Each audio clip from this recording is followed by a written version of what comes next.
इकडे धनंजय एकटाच कॅमेऱ्याकडे बघून वैभवबद्दल ज्या काही गोष्टी तो बोलला आहे, ज्या काही गोष्टी त्याने केलेल्या आहेत 4 आठवड्यामध्ये, तर त्या गोष्टींची तो इकडे माफी मागताना दिसतोय। चला तर बघूया धनंजय काय बोलतोय। तर तो सांगतो की वैभव मित्रा, या वेळेस तू माझ्या मनामध्ये घर केलं होतंस, नाही घर केलं आहेस अजूनसुद्धा, पण तुझ्यामुळे मला एक चांगला मित्र लाभला। 4 आठवड्याच्या मागे मी माझ्या टीममध्ये बसून तुझ्याबद्दल जे काही बोललो असेन त्या सगळ्या गोष्टी मी तुला या 3 आठवड्यामध्ये क्लिअर केल्या होत्या, पण त्यातून जरी काही गोष्टी राहिल्या असतील तरीसुद्धा माझा मनामध्ये कसलाही राग बाळगू नकोस। मला तुझ्यासारखा मित्र हवा आहे।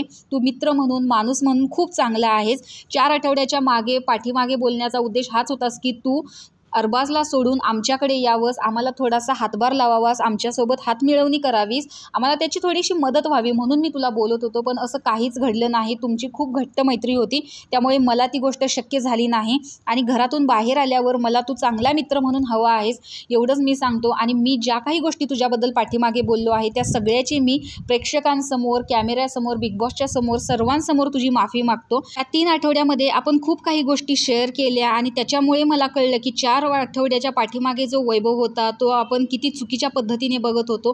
तू माणूस म्हणून खरंच खूप मस्त आहेस भावा। तर तुम्ही धनंजयच्या मताशी सहमत आहात का हे कमेंट बॉक्समध्ये नक्की सांगा। अशाच व्हिडिओच्या नवनवीन अपडेट्स पाहण्यासाठी आपल्या चॅनलला सबस्क्राईब करा। तोपर्यंत बाय।